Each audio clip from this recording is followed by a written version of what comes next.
Price the lord. ದೇವರ ಮಹಾಪರಿಶುದ್ಧ ನಾಮಕ್ಕೆ ಮಹಿಮೆ ಉಂಟಾಗಲಿ. ಪ್ರೇರೆ, ಈ ಬುಧವಾರದ ಸಾಯಂಕಾಲ ಪ್ರಾರ್ಥನೆಗೆ ಮತ್ತೊಂದು ಸಾತಿ ನಿಮ್ಮನ್ನು ಸರ್ವಶಕ್ತನಾದ ಯೇಸು ಕ್ರಿಸ್ತನ ಹೆಸರಿನಲ್ಲಿ ಸ್ವಾಗತಿಸ್ತೇನೆ. ಈ ದಿನಗಳಲ್ಲಿ ಮತ್ತು ಲಾಕ್ಡೌನ್ ಏನೇ ಆಗಿರಲಿ, ಬೈಬಲ್ ವಾಕ್ಯ ಹೇಳ್ತದೆ, ದೇವರ ವಾಕ್ಯಕ್ಕೆ ಬಂಧನವಿಲ್ಲ ಎಂಬುದಾಗಿ. ಸೊ ಎಲ್ಲ ಪರಿಸ್ಥಿತಿಗಳಲ್ಲಿ ನಾವು ದೇವರ ವಾಕ್ಯವನ್ನು ಕೇಳುತ್ತಾ ನಮ್ಮ ನಂಬಿಕೆಯನ್ನು ಕಟ್ಟಿಕೊಳ್ಳಿಕ್ಕೆ ಕರ್ತನು ಕೊಟ್ಟ ಮಹಾಕೃಪೆಗಾಗಿ ನಾವು ಕರ್ತನಿಗೆ ಸ್ತೋತ್ರ ಮಾಡೋಣ. ಈ ದಿನ ಸಂದೇಶವನ್ನು ಕೇಳೋದಕ್ಕಿಂತ ಮುಂಚೆ ಒಂದು ರಾಗವನ್ನು ಮಾಡಿ ನಾವು ದೇವರನ್ನು ಮಹಿಮೆ ಪಡಿಸೋಣ. ದೇವರು ನನಗೆ ಆಶ್ರಯ ದುರ್ಗ. ಆಮೇನ್. ದೇವರು ನಂಬಿಕಸ್ಕನಾದ ಆಶ್ರಯ ದುರ್ಗ. ಆತನ ಆಶ್ರಯ ದುರ್ಗವಾಗಿದ್ದಾನೆ ಅಂತ ಹೇಳುವಾಗ ಆತನು ಎಂದಿಗೂ ನಮ್ಮನ್ನು ತೊರೆದು ಹೋಗುವುದಿಲ್ಲ, ಕೈ ಬಿಡೋದಿಲ್ಲ. ಈ ಲೋಕದಲ್ಲಿ ನಾವು ನಿಮಗೆ ಆಶ್ರಯವಾಗಿರ್ತೇವೆ, ನಿಮ್ಮ ಸಂಗಡ ಇರ್ತೇವೆ ಅಂತ ಹೇಳುವವರು ಯಾವಾಗ ತಪ್ಪಿ ಹೋಗ್ತಾರೋ ಗೊತ್ತಿಲ್ಲ. ಯಾಕಂದರೆ ಅದು ಮನುಷ್ಯ ಸ್ವಭಾವ.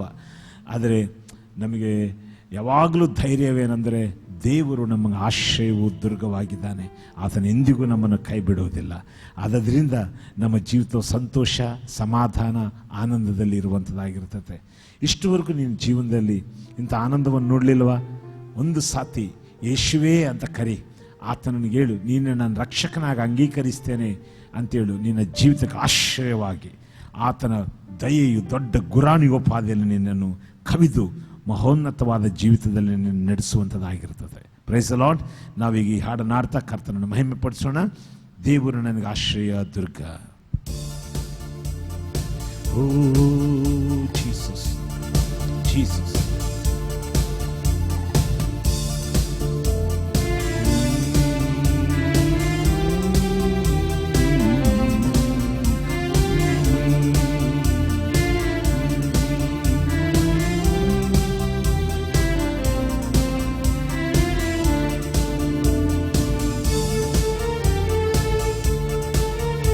Jesus, we love you, Lord. ದೇವರು ನನಗೆ ಆಶ್ರಯ ದುರ್ಗ, ಸಂಕಟದಲ್ಲಿಯೂ ಸಿದ್ಧ ಸಹಾಯಕ. ಕಡಲಲ್ಲಿ ಗುಡ್ಡಗಳು ಮುಳುಗಿದರೂ ಭಯವಿಲ್ಲ, ಈ ಭೂಮಿ ಅಲೆದರೂ ನನಗೇನು ಭಯವಿಲ್ಲ. ಕಡಲಲ್ಲಿ ಗುಡ್ಡಗಳು ಮುಳುಗಿದರೂ ಭಯವಿಲ್ಲ, ಈ ಭೂಮಿ ಅಲೆದರೂ ನನಗೇನು ಭಯವಿಲ್ಲ. ಹಸಿರು ಕಾವಲಲ್ಲಿ ನನ್ನನ್ನು ಮೇಯಿಸುವನು, ತಂಪಾದ ಬೂಗೆಯಿಲ್ಲ ದಾಹವ ತಣಿಸುವನು. ಹಸಿರು ಕಾವಲಲ್ಲಿ ನನ್ನನ್ನು ನಡೆಸುವನು, ತಂಪಾದ ಬೂಗೆಯಿಲ್ಲ ದಾಹವ ತಣಿಸುವನು. ನನ್ನ ಪ್ರಾಣವನು ಉಜ್ಜೀವಗೊಳಿಸುವನು, ನನ್ನ ಪ್ರಾಣವನು ಉಜ್ಜೀವಗೊಳಿಸುವನು, ಉಜ್ಜೀವಗೊಳಿಸುವನು. ದೇವರು ನನಗೆ ಆಶ್ರಯ ದುರ್ಗ, ಸಂಕಟದಲ್ಲಿಯೂ ಸಿದ್ಧ ಸಹಾಯಕ. ಕಡಲಲ್ಲಿ ಗುಡ್ಡಗಳು ಮುಳುಗಿದರೂ ಭಯವಿಲ್ಲ, ಈ ಭೂಮಿ ಅಲೆದರೂ ನನಗೇನು ಭಯವಿಲ್ಲ. ಕಡಲಲ್ಲಿ ಗುಡ್ಡಗಳು ಮುಳುಗಿದರೂ ಭಯವಿಲ್ಲ, ಈ ಭೂಮಿ ಅಲೆದರೂ ನನಗೇನು ಭಯವಿಲ್ಲ. ವೈರಿಗಳೆದುರಿನಲ್ಲಿ ಔತಣ ಪಡಿಸುವನು, ನನ್ನಯ ಶಿರದಲ್ಲಿ ತೈಲವ ಹಚ್ಚುವನು. ವೈರಿಗಳೆದುರಿನಲ್ಲಿ ಔಡಣ ಪಡಿಸುವನು ನನ್ನಯ ಶಿರದಲ್ಲಿ ತೈಲವ ಹಚ್ಚುವನು ಜೀವಮಾನವೆಲ್ಲ ಶುಭವ ನೀಡುವನು ಜೀವಮಾನವೆಲ್ಲ ಶುಭವ ನೀಡುವನು ಕೃಪೆಯ ತೋರುವನು ದೇವರು ನನಗೆ ಆಶ್ರಯ ದುರ್ಗ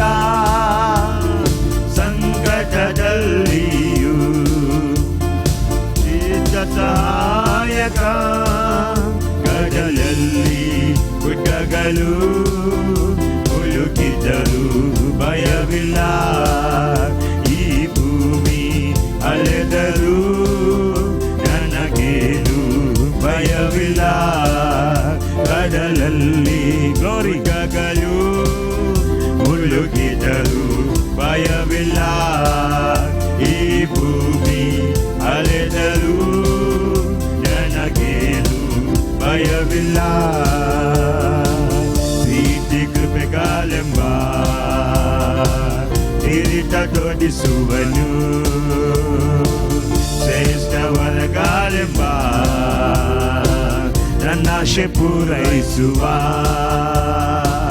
ಪ್ರೀತಿ ಕೃಪೆಗಾಲೆಂಬ ಕಿರೀಟ ತೊಡಿಸುವನು ಶ್ರೇಷ್ಠ ವರಗಾಲೆಂಬ ನನ್ನಾಶೆ ಪೂರೈಸುವ ಅದಿಗೆ ಬರುವಂತೆ ಯೌವನ ಬರ ಮಾಡುವ ಅದಿಗೆ ಬರುವಂತೆ ಯೌವನ ಬರ ಮಾಡುವ ಯೌವನ ಬರ ಮಾಡುವ ದೇವರು ನನಗೆ ಆಶ್ರಯ ದುರ್ಗ ಸಂಕಟದಲ್ಲಿಯೂ ಸಿದ್ಧ ಸಹಾಯಕ ಕಡಲಲ್ಲಿ ಗುಡ್ಡಗಳು ಮುಳುಗಿದರು ಭಯವಿಲ್ಲ ಈ ಭೂಮಿ ಅಲೆದರು ನನಗೇನು ಭಯವಿಲ್ಲ ಕಡಲಲ್ಲಿ ಗುಡ್ಡಗಳು ಮುಳುಗಿದರು ಭಯವಿಲ್ಲ ಈ ಭೂಮಿ ಅಲೆದರು ನನಗೇನು ಭಯವಿಲ್ಲ ಹಲ್ಲೆಲೂಯಾ ಹಲ್ಲೆಲೂಯಾ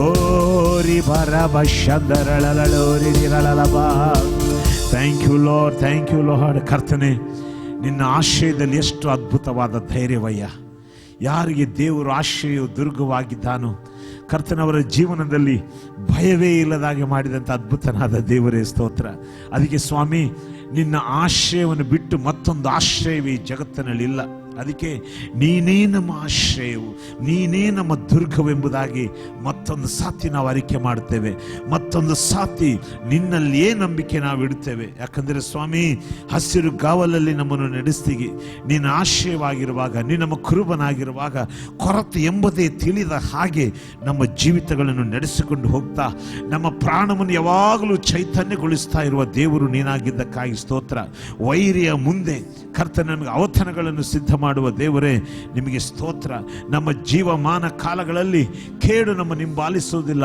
ಶುಭವು ಕೃಪೆಯು ನಮ್ಮ ಹಿಂಬಾಲಿಸುವುದಕ್ಕಾಗಿ ಸ್ತೋತ್ರ ಪ್ರೀತಿ ಕೃಪೆಗಳೆಂಬ ಕರ್ತನೆ ಸ್ವಾಮಿ ನಿನ್ನ ಕಿರೀಟವನ್ನು ತೊಡಗಿಸಿ ಹದ್ದಿಗೆ ಬರುವಂತೆ ನಮಗೆ ಯೌವನವನ್ನು ಬರಮಾಡುವ ದೇವರೇ ಎಂಥ ಅದ್ಭುತವಾದ ಜೀವಿತಯ್ಯ ಕ್ರಿಸ್ತ ಯೇಸುವಿನಲ್ಲಿ ಇದಕ್ಕಾಗಿ ಯಾವಾಗಲೂ ನಿಮಗೆ ಸ್ತೋತ್ರ ಮಾಡ್ತೇವೆ ಕರ್ತನೆ ಈ ಅದ್ಭುತವಾದ ಜೀವಿತವನ್ನು ಅರ್ಥ ಮಾಡಿಕೊಳ್ಳದಿರುವ ಪ್ರತಿಯೊಬ್ಬ ಹೃದಯಗಳ ಕಣ್ಣುಗಳು ಆತ್ಮೀಯ ಕಣ್ಣುಗಳು ತೆರೆಯಲ್ಪಟ್ಟು ನಿನ್ನ ಬಳಿಗೆ ಬರುವಂತೆ ಸಹಾಯ ಮಾಡು ಈ ದಿನ ಕರ್ತನೆ ನಿನ್ನ ದಾಸನ ವಾಕ್ಯವನ್ನು ತರುವಾಗ ನಮ್ಮ ಸಂಗಡ ಮಾತನಾಡು ನಮ್ಮನ್ನು ಬಲಪಡಿಸು ಯೇಸುವಿನ ನಾಮದಲ್ಲಿ ಬೇಡಿದ್ದೇನೆ ಪ್ರೀತಿಯುಳ್ಳ ಪರಲೋಕದ ತಂದೆಯೇ ಆಮೆನ್ ಪ್ರೈಸ್ ದಿ ಲಾರ್ಡ್ ದೇವರ ಮಹಾಪರಿಶುದ್ಧ ನಾಮಕ್ಕೆ ಮಹಿಮುಂಟಾಗಲಿ ಎಷ್ಟು ಸುಂದರವಾದ ಹಾಡಲ್ಲ ದೇವರು ನನ್ನ ಆಶ್ರಯ ದುರ್ಗ ಆಮೆನ್ ಈ ದಿವಸ ನನ್ನ ಆಶ್ರಯವು ಯಾವ ಮನುಷ್ಯನಲ್ಲ ಮಹೋನ್ನತ ಪ್ರಭು ಎಂದೆಂದಿಗೂ ಇರುವಂತಾತನು ಆತನೇ. ಆತನ ವಾಕ್ಯ ಹೇಳ್ತೈತೆ, ಆತನೇ alpha O Megha.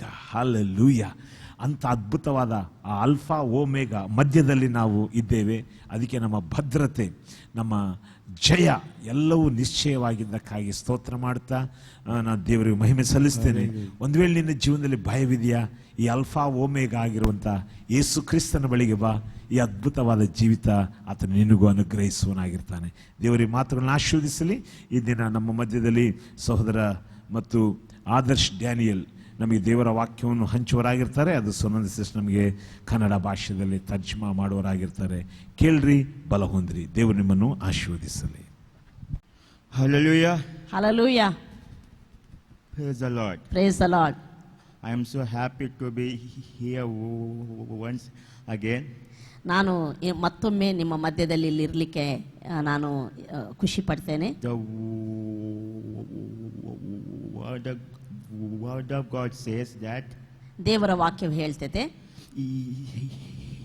in His presence there is fullness of joy. ದೇವರ ಸನ್ನಿಧಿಯಲ್ಲಿ, ಆತನ ಸನ್ನಿಧಿಯಲ್ಲಿ ಪರಿಪೂರ್ಣ ಸಂತೋಷವಿದೆ The ಎಂಬುದಾಗಿ. joy cannot give as in the world. ಆ ಸಂತೋಷವು ಲೋಕದಲ್ಲಿ ಎಲ್ಲೂ ನಮಗೆ ಸಿಗುವಂಥದ್ದಲ್ಲ. The word of God says that ದೇವರ ವಾಕ್ಯವು ಹೇಳ್ತೈತೆ, faith cometh by hearing, and hearing the word of God. ನಂಬಿಕೆಯು ಕೇಳುವುದರಿಂದ ಬರುತ್ತದೆ, ಕ್ರಿಸ್ತನ ವಾಕ್ಯವನ್ನು ಕೇಳುತ್ತಾ ಇರುವುದರಿಂದ ಬರುತ್ತದೆ ಎಂಬುದಾಗಿ. Today I want to talk about the life of Abraham. ಈ ದಿನ ಅಬ್ರಹಾಮನ ಜೀವಿತದ ಕುರಿತು ನಾನು ಮಾತನಾಡ್ತೇನೆ. Today I want to talk about the journey of Abraham. ಈ ದಿನ ಅಬ್ರಹಾಮನ ಕುರಿತು ಮಾತನಾಡುವಾಗ ಆತನ ಪ್ರಯಾಣದ ಬಗ್ಗೆ ಈ ದಿನ ಮಾತಾಡ್ತೇನೆ. Abraham life was divided into 4 parts. ಅಬ್ರಹಾಮನ ಜೀವನ 4 ಭಾಗಗಳಾಗಿ ವಿಭಾಗಿಸಲ್ಪಡುವಂತದ್ದಾಗಿದೆ. The call of Abraham. ಮೊದಲನೇದಾಗಿ ಅಬ್ರಹಾಮನ ಕರೆ. When God called Abraham, ಅಬ್ರಹಾಮನನ್ನು ದೇವರು ಕರೆದಾಗ Abraham obeyed and gone to follow God. ಅಬ್ರಹಾಮನು ದೇವರ ಕರೆಗೆ ವಿಧೇಯತೆ ತೋರಿ ದೇವರನ್ನು ಮತ್ತು ಹಿಂಬಾಲಿಸಿ ಆತನು ಹೊರಟು ಹೋದ. And he faced famine. ಆತನು ಬರಗಾಲವನ್ನು ಬರಗಾಲವು ಆತನು ಎದುರಿಸಿದ. Second famine. ಎರಡನೇ ಸಾರಿ ಸಹ ಬರಗಾಲ ಆತನ ಜೀವನದಲ್ಲಿ ಎದುರಿಸಿದ. Third, believing in the miracle. ಮೊದಲನೇದಾಗಿ ಅಬ್ರಹಾಮನ ಕರೆ, ಎರಡನೇದಾಗಿ ಬರಗಾಲ, ಮೂರನೇದಾಗಿ ದೇವರ ಮಹತ್ ಕಾರ್ಯವನ್ನು ನಂಬುವಂಥದ್ದು. 4, ನಾಲ್ಕನೇ ಭಾಗ God test Abraham. ದೇವರು ಅಬ್ರಹಾಮನನ್ನು ಪರೀಕ್ಷಿಸಿರುವಂಥದ್ದು. And can you turn with me to Hebrews 11 verse 8? ನಾವೆಲ್ಲರೂ ನಮ್ಮ ಸತ್ಯವೇದವನ್ನು ಇಬ್ರಿಯರಿಗೆ ಬರೆದ ಪತ್ರಿಕೆ 11ನೇ ಅಧ್ಯಾಯ 8ನೇ ವಚನಕ್ಕೆ ತಿರುಗಿಸೋಣವೇ. By faith Abraham obeyed when he was called to go out to a place that he was to receive an inheritance. And he went out not knowing where he was going. ನಂಬಿಕೆಯಿಂದಲೇ ಅಬ್ರಹಾಮನು ಕರೆಯಲ್ಪಟ್ಟ ಕೂಡಲೇ ಕರೆದಾತನ ಮಾತನ್ನು ಕೇಳಿ ತಾನು ಬಾಧ್ಯವಾಗಿ ಹೊಂದಬೇಕಾಗಿದ್ದ ಸ್ಥಳಕ್ಕೆ ಹೊರಟು ಹೋದನು. ತಾನು ಹೋಗಬೇಕಾದ ಸ್ಥಳವು ಯಾವುದೆಂದು ತಿಳಿಯದೆ ಹೊರಟನು. See, author is giving much more importance to Abraham. ಇಲ್ಲಿ ಈ ಒಂದು ಭಕ್ತನು, ಅಂದ್ರೆ ಈ ಪತ್ರಿಕೆಯನ್ನು ಬರೆದಂತ ಭಕ್ತನು ಅಬ್ರಹಾಮನಿಗೆ ತುಂಬಾ ಪ್ರಾಮುಖ್ಯತೆಯನ್ನು ಕೊಡುವಂತದ್ದನ್ನು ನಾವಿಲ್ಲಿ ನಾವು ನೋಡ್ತೇವೆ. Much space is given to Abraham here. ಇಲ್ಲಿ 11ನೇ ಅಧ್ಯಾಯದಲ್ಲಿ ಅಬ್ರಹಾಮನ ಕುರಿತು ಹೇಳುವಾಗ ತುಂಬಾ ಜಾಗ ಆತನ ಕುರಿತು ಬರೆಯುವುದಕ್ಕೆ ಆತನು ಉಪಯೋಗಿಸಿದ್ದಾನೆ. Verse 8 to 18. 8ನೇ ವಚನದಿಂದ 18-19 ವಚನದ ತನಕ ಅಬ್ರಹಾಮನ ಕುರಿತು ಆತನು ಮಾತನಾಡ್ತಾ ಇದ್ದಾನೆ.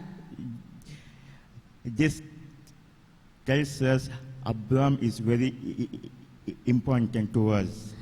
ಈ ಒಂದು ವಿಷಯ ಅಂದ್ರೆ ಆತನ ಬಗ್ಗೆ ಬರೆದಿರುವಂತದ್ದು ನಮಗೆ ತೋರಿಸುವಂತದ್ದು ಏನಂದ್ರೆ ಅಬ್ರಹಾಮನು ನಮ್ಮ ನಂಬಿಕೆಯ ಜೀವಿತಕ್ಕೆ ಬಹಳ ಮುಖ್ಯವಾದ ಆತನೆಂಬುದಾಗಿ. The author wants to encourage people faith. ಇಲ್ಲಿ ಈ ಒಂದು ಭಕ್ತನು ಹಿಬ್ರಿ ಪತ್ರಿಕೆ ಬರೆದಂತ ಭಕ್ತನು ಅಲ್ಲಿರುವಂತಹ ವಿಶ್ವಾಸಿಗಳ ನಂಬಿಕೆಯನ್ನು ಆತನು ಬಲಪಡಿಸಲಿಕ್ಕಿದ್ದಾನೆ. But he is quoting Old Testament personalities, but he wants to teach the New Testament truths. ಇಲ್ಲಿ ಆ ವಿಶ್ವಾಸಿಗಳ ನಂಬಿಕೆಯನ್ನು ಬಲಪಡಿಸುವ ಪ್ರಯತ್ನದಲ್ಲಿ ಆತನ ಹಳೆಯ ಒಡಂಬಡಿಕೆಗಳ ನಂಬಿಕೆಯ ವೀರರನ್ನು ವ್ಯಕ್ತಿತ್ವಗಳನ್ನು ಆತನ ಉದಾಹರಣೆಗೆ ತೆಗೆದುಕೊಂಡು ಹೊಸ ಒಡಂಬಡಿಕೆಯ ಸತ್ಯವನ್ನು ಆತನು ಸ್ಥಿರಪಡಿಸುತ್ತಿದ್ದಾನೆ. And he showed and he state like this: Abel, Enoch, Noah, Abraham, and so on. ಆತನು ಅವರ ಕುರಿತು ಹೇಳ್ತಾ ಆತನು ಹೀಗೆ ಲಿಸ್ಟ್ ಔಟ್ ಮಾಡ್ತಾನೆ. ಅದೇನಂದ್ರೆ ಹೇಬೇಲ, ಹನೋಕ, ನೋವಾ, ಹೀಗೆ ಆತನ ಅನೇಕರ ಕುರಿತು ಆತನು ಬರೀತಾ ಹೋಗ್ತಾನೆ. Abel showed about the salvation. ಹೇಬೇಲನು ರಕ್ಷಣೆಗೆ ಸಾದೃಶ್ಯವಾಗಿ ಹೇಳಲ್ಪಟ್ಟಿದ್ದಾನೆ. Enoch shows about Christian walk with God. ಹನೋಕನ ಜೀವಿತ ಅನ್ನುವಂಥದ್ದು ಕ್ರೈಸ್ತವನು ದೇವರೊಂದಿಗೆ ನಡೆಯುವಂತ ನಡತೆ ಬಗ್ಗೆ ಅದು ಹೇಳುವಂತದ್ದಾಗಿದೆ. Noah showed about Christian witness. ನೋಹನು ಕ್ರೈಸ್ತವ ಸಾಕ್ಷಿಗೆ ಸಾದೃಶ್ಯವಾಗಿದ್ದಾನೆ. Till Genesis chapter 11, there is 2000 years of history. ನಾವು ನೋಡ್ತೇವೆ ಆದಿಕಾಂಡ 11ನೇ ಅಧ್ಯಾಯದ ತನಕ ಅಲ್ಲಿ 2000 ವರ್ಷಗಳ ಚರಿತ್ರೆ ಇರುವಂತದ್ದಾಗಿದೆ. Until chapter 11, God dealt with the man in general sense. 11ನೇ ಅಧ್ಯಾಯಕ್ಕೆ ಬರುವ ತನಕ ದೇವರು ಮನುಷ್ಯನ ಹತ್ರ ಒಂದು ಸಾಮಾನ್ಯವಾದ ಜನರಲ್ ಆದಂತ ಒಂದು ಜ್ಞಾನದೊಂದಿಗೆ ಅವರೊಂದಿಗೆ ವ್ಯವಹರಿಸಿದ್ದಾನೆ. Now God stops the general sense. ಈಗ ಇಲ್ಲಿಂದ ಅಂದ್ರೆ 11ನೇ ಅಧ್ಯಾಯ ಮುಗಿಯುವಾಗ ಇಲ್ಲಿಂದ ನಾವು ನೋಡ್ತೇವೆ ದೇವರು ಅಷ್ಟು ತನಕ ಜನರಲ್ ಸೆನ್ಸ್ ಅಂದ್ರೆ ಸಾಮಾನ್ಯವಾಗಿ ಜನರ ಹತ್ರ ಒಂದು ಜ್ಞಾನದೊಂದಿಗೆ ಆತನು ವ್ಯವಹರಿಸ್ತಾ ಇದ್ದ, ಅಲ್ಲಿ ಅದನ್ನು ಆತನು ಸ್ಟಾಪ್ ಮಾಡ್ತಾನೆ. Now he begins to deal with one man and his descendant. ಇಲ್ಲಿ ನಾವು ನೋಡ್ತೇವೆ ಒಬ್ಬ ಮನುಷ್ಯನೊಂದಿಗೆ ಆತನು ಪ್ರತ್ಯೇಕವಾಗಿ ಆತನು ವ್ಯವಹರಿಸ್ತಾನೆ, ಆತನ ಸಂತತಿಯಾಗಿ ಸಹ. By this one man he deals with everyone. ಈ ಒಂದು ಮನುಷ್ಯನಿಂದ ಒಂದು ಮನುಷ್ಯನೊಂದಿಗೆ ಆತನು ವ್ಯವಹರಿಸುವುದರ ಮೂಲಕವಾಗಿ ಎಲ್ಲರಿಗೆ ಆತನ ಸಂದರ್ಶನವನ್ನು ಕೊಡುವ ಆತನಾಗಿದ್ದಾನೆ. After the fall, ಮನುಷ್ಯನು ಪಾಪದಲ್ಲಿ ಬಿದ್ದು ಹೋದ ನಂತರ we say that in Noah's days God sent a flood. ನಾವು ನೋಹನ ದಿನಗಳಲ್ಲಿ ನಾವು ನೋಡ್ತೇವೆ ದೇವರು ಪ್ರಳಯವನ್ನು ಕಳಿಸಿಕೊಟ್ಟ. And he after the flood God had to start new beginning. ಆ ಪ್ರಳಯವಾದ ನಂತರ ದೇವರು ಒಂದು ಹೊಸ ಪ್ರಾರಂಭವನ್ನು ಇಲ್ಲಿ ಮಾಡುವಂತದ್ದನ್ನು ನೋಡ್ತೇವೆ. After the while, after the sometime the earth was going to destroy by human sin. ಆ ಮನುಷ್ಯನ ಪಾಪದ ದೆಸೆಯಿಂದ ಅಲ್ಲಿ ಭೂಮಿ ಸರ್ವನಾಶನವಾಯಿತು. This was, we see that in Tower of Babel. ಆದ ನಂತರ ನಾವು ನೋಡ್ತೇವೆ ಅಲ್ಲಿ ಬಾಬೆಲಿನ ಗೋಪುರವನ್ನು ನಾವು ನೋಡ್ತೇವೆ. The man themselves exalting against God. ಅಲ್ಲಿ ಮನುಷ್ಯನು ತನ್ನನ್ನು ದೇವರಿಗಿಂತ ಹೆಚ್ಚಾಗಿ ಆತನು ತನ್ನನ್ನು ಎಣಿಸಿಕೊಳ್ತಾನೆ. There also God abandoned the earth. ಅಲ್ಲಿ ಸಹ ದೇವರು ಆ ಭೂಮಿಯನ್ನು ಆತನು ಶಪಿಸ್ತಾನೆ. And God chose one man, Abraham. ಅದ ನಂತರ ನಾವು ನೋಡ್ತೇವೆ ಇಲ್ಲಿ ಅಬ್ರಹಾಮನೆಂಬ ಒಬ್ಬ ಮನುಷ್ಯನನ್ನು ಆತನು ಆರಿಸಿಕೊಳ್ತಾನೆ. And he begins new beginning. ಈ ಅಬ್ರಹಾಮನ ಮೂಲಕ ಆತನು ಹೊಸ ಪ್ರಾರಂಭವನ್ನು ಆತನ ಭೂಮಿ ಮೇಲೆ ಮಾಡ್ತಿದ್ದಾನೆ. By Abraham, Jesus came. ನಾವಿಲ್ಲಿ ನಾವು ನೋಡ್ತೀವಿ ಅಬ್ರಹಾಮನ ಸಂತತಿಯಲ್ಲಿಯೇ ಯೇಸು ಕ್ರಿಸ್ತನು ಜನಿಸಿ ಬಂದಿದ್ದಾನೆ. While Jesus born in Abraham descendants, when Jesus born in Abraham genealogy, ನಾವು ನೋಡ್ತೇವೆ ಯೇಸು ಕ್ರಿಸ್ತನು ಅಬ್ರಹಾಮನ ವಂಶದಲ್ಲಿ ಹುಟ್ಟಿ ಬಂದಾಗ the blessing of Abraham came into entire human race. ಅಬ್ರಹಾಮನ ಆಶೀರ್ವಾದ ಅನ್ನುವಂಥದ್ದು ಯೇಸು ಕ್ರಿಸ್ತನ ಮೂಲಕ ಇಡೀ ಮಾನವ ಜಾತಿಗೆ ಉಂಟಾಗಿರುವಂತದ್ದಾಗಿದೆ. So it is all through Abraham. ಇದೆಲ್ಲವೂ ನಡೆದದ್ದು ಅಬ್ರಹಾಮನ ಮೂಲಕ. The whole story of redemption starts with Abraham. ಎಲ್ಲ ರಕ್ಷಣೆಯ ಬಿಡುಗಡೆಯ ಒಂದು ಕಥೆ ಅನ್ನುವಂಥದ್ದು, ಆ ವಿಷಯ ಅನ್ನುವಂಥದ್ದು ಅಬ್ರಹಾಮನ ಮೂಲಕ ಪ್ರಾರಂಭವಾಗ್ತದೆ. The whole story of gospel is explained through Abraham in New Testament. ಸುವಾರ್ತೆಯ ಪೂರ್ಣ ಸತ್ಯ ಅನ್ನುವಂಥದ್ದು ಅಬ್ರಹಾಮನ ಮೂಲಕ ಹೊಸ ಒಡಂಬಡಿಕೆಯಲ್ಲಿ ಪ್ರಕಟವಾದದ್ದನ್ನು ನಾವು ನೋಡ್ತೇವೆ. Abraham is our father. ಅಬ್ರಹಾಮನು ನಮಗೆ ತಂದೆ. For all of us, he is father. ಆತನು ಪ್ರತಿ ಒಬ್ಬರಿಗೂ ನಂಬಿಕೆ ಉಳ್ಳ ಪ್ರತಿ ಒಬ್ಬರಿಗೂ ತಂದೆಯಾಗಿದ್ದಾನೆ. Yes, Abraham has physical descendant and spiritual descendant. ನಾವು ಅಬ್ರಹಾಮನ ಜೀವನದಲ್ಲಿ ನೋಡುವಾಗ ಅಬ್ರಹಾಮನಿಗೆ ಶರೀರ ಸಂಬಂಧವಾದ ಸಂತತಿ ಇತ್ತು, ಹಾಗೆ ಆತ್ಮ ಸಂಬಂಧವಾದ ಸಂತತಿ ಆತನು ಉಳ್ಳಾತನಾಗಿದ್ದಾನೆ. Physical is Jewish people. ಆತನ ಶರೀರ ಸಂಬಂಧವಾದ ಸಂತತಿ ಯಾವುದಂದ್ರೆ ಯಹೂದಿಗಳು. And spiritual descendants of when we believe in Lord Jesus Christ, we became the children of Abraham. ಆತ್ಮ ಸಂಬಂಧವಾದ ಸಂತತಿ ಅಂತ ಹೇಳುವಾಗ ಕ್ರಿಸ್ತನಲ್ಲಿ ಯಾರ್ಯಾರು ನಂಬಿಕೆ ಇಟ್ಟಿದ್ದಾರೆ ಅವರೆಲ್ಲರೂ ಅಬ್ರಹಾಮನ ಸಂತತಿಯಾಗಿದ್ದಾರೆ. Children are like to be like his father. ಮಕ್ಕಳು ಅಂತ ಹೇಳುವಾಗ ತಂದೆ ಹಾಗೆ ಇರುವವರಾಗಿದ್ದಾರೆ. When Abraham is our father, ಅಬ್ರಹಾಮನು ಯಾವಾಗಾದ್ರೆ ನಮ್ಮ ನಂಬಿಕೆ ಮೂಲಕ ತನ್ನ ತಂದೆಯಾಗಿದ್ದಾನೋ, everything God has promised to him, ಅಬ್ರಹಾಮನಿಗೆ ಏನೇನು ದೇವರು ವಾಗ್ದಾನ ಮಾಡಿದ್ದಾನೋ, by believing in Jesus Christ, ಯೇಸುವಲ್ಲಿ ನಾವು ನಂಬಿಕೆ ಇಡುವುದರ ಮೂಲಕವಾಗಿ that blessing will come upon every human people. ಆ ಒಂದು ಅಬ್ರಹಾಮನಿಗೆ ಉಂಟಾದ ಆಶೀರ್ವಾದ ವಾಗ್ದಾನಗಳು ಪ್ರತಿ ಮನುಷ್ಯನಿಗೆ ಕ್ರಿಸ್ತನಲ್ಲಿ ನಂಬಿಕೆ ಪ್ರತಿ ಒಬ್ಬರಿಗೆ ಪ್ರಾಪ್ತಿಸುವಂತವಾಗಿದ್ದಾವೆ. Let us turn to Galatians 3:29. ನಾವೆಲ್ಲರೂ ನಮ್ಮ ಸತ್ಯವೇದವನ್ನು ಗಲಾತ್ಯದವರಿಗೆ ಬರೆದ ಪತ್ರಿಕೆ 3ನೇ ಅಧ್ಯಾಯ 29ನೇ ವಚನಕ್ಕೆ ನಾವು ತಿರುಗಿಸೋಣ.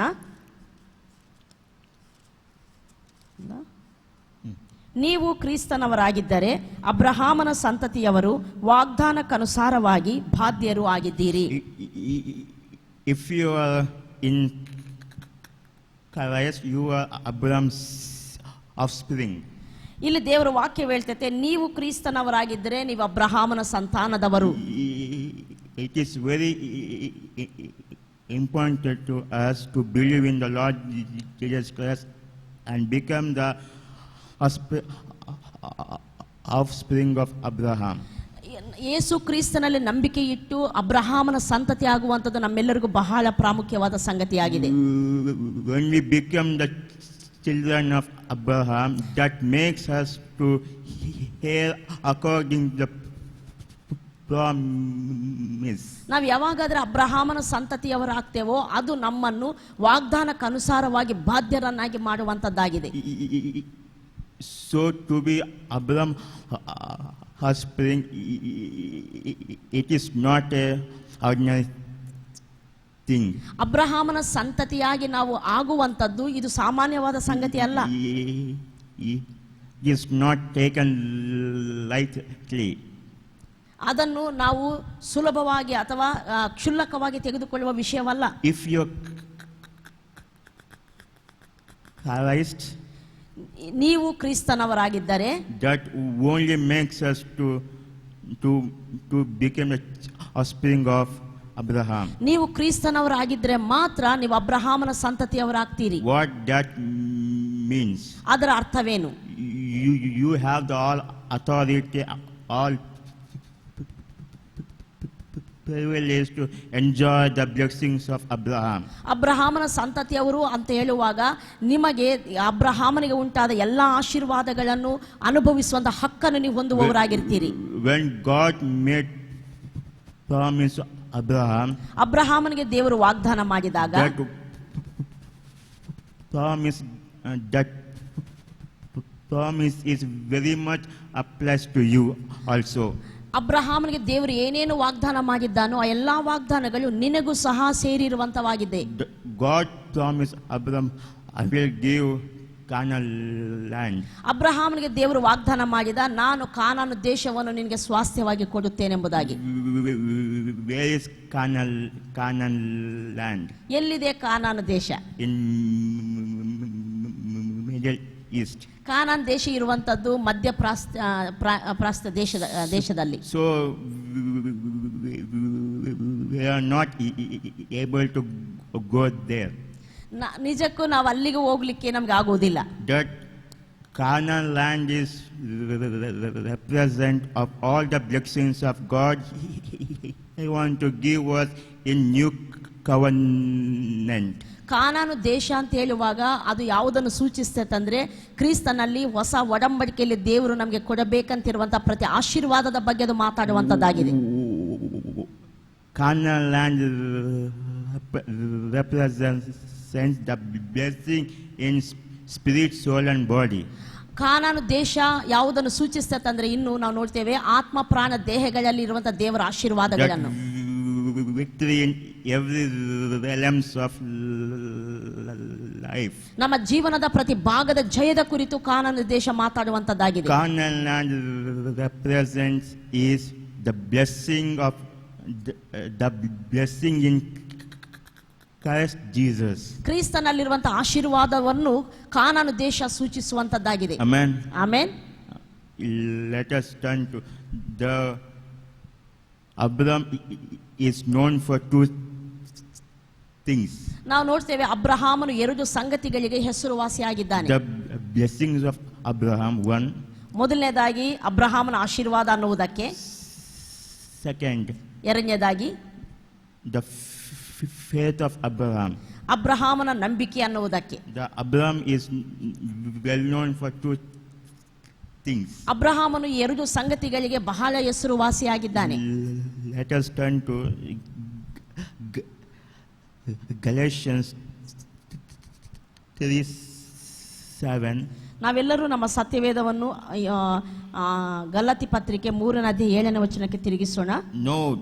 Know then that it is those of faith who are the sons of Abraham. ಆದ್ದರಿಂದ ನಂಬುವವರೇ ಅಬ್ರಹಾಮನ ಮಕ್ಕಳೆಂದು ತಿಳಿದುಕೊಳ್ಳಿರಿ. So Jewish people tells that ಯಹೂದ್ಯ ಜನರು ಹೀಗೆ ಹೇಳ್ತಾರೆ, we are the descendant of Abraham. ನಾವು ಅಬ್ರಹಾಮನ ಸಂತಾನದವರೆಂಬುದಾಗಿ. Actually, those who believe, those who have faith. ಆದ್ರೆ ದೇವರ ವಾಕ್ಯ ಹೇಳುವಂತದ್ದು ನಂಬುವವರೇ ಅಬ್ರಹಾಮನ ಸಂತತಿ ಎಂಬುದಾಗಿ. And when Jesus is in the world, ಯೇಸು ಈ ಲೋಕದಲ್ಲಿ ಇರುವಾಗ Jesus and Pharisees speaking about that. ಇದರ ಕುರಿತು ಯೇಸು ಸ್ವಾಮಿ ಮತ್ತು ಪರಿಸಯರ ಮಧ್ಯದಲ್ಲಿ ಮಾತುಕತೆ ನಡೆಯಿತು. In John chapter 8, ಯೋಹಾನ ಸುವಾರ್ತೆ 8ನೇ ಅಧ್ಯಾಯದಲ್ಲಿ the big conversation between the big fight between Jesus and Pharisees. ಅಲ್ಲಿ 8ನೇ ಅಧ್ಯಾಯದಲ್ಲಿ ನಾವು ನೋಡ್ತೇವೆ ಪರಿಸಯರು ಮತ್ತು ಯೇಸು ಕ್ರಿಸ್ತನ ಮಧ್ಯದಲ್ಲಿ ದೊಡ್ಡ ವಾಗ್ವಾದ ನಡೀತೈತೆ. Pharisees tells that we are the sons of Abraham, the father Abraham. ಅಲ್ಲಿ ಪರಿಸಯರು ಹೇಳ್ತಾರೆ, ನಾವು ಅಬ್ರಹಾಮನ ಸಂತತಿ ಆಗಿದ್ದೇವೆ, ಅಬ್ರಹಾಮನು ನಮ್ಮ ತಂದೆ ಆಗಿದ್ದಾನೆ ಎಂಬುದಾಗಿ. Jesus tells that if you are sons of Abraham, show me the works of Abraham. ಆದ್ರೆ ಯೇಸು ಸ್ವಾಮಿ ಅವರನ್ನು ಪ್ರಶ್ನಿಸ್ತಾನೆ, ನೀವು ಅಬ್ರಹಾಮನ ಮಕ್ಕಳು ಸಂತತಿಯಾಗಿದ್ದರೆ ಅಬ್ರಹಾಮನ ಕ್ರಿಯೆಗಳನ್ನು ನೀವು ನನಗೆ ತೋರಿಸಿ ಎಂಬುದಾಗಿ. So those people don't show action of Abraham. ಆದ್ರೆ ಆ ಜನರು ಅಬ್ರಹಾಮನ ಕ್ರಿಯೆಗಳು ಅವರಲ್ಲಿ ಕಂಡು ಬರಲೇ ಇಲ್ಲ. Then Jesus told to them, ಆಗ ಯೇಸು ಸ್ವಾಮಿ ಅವರಿಗೆ ಹೇಳಿದ, your father is devil.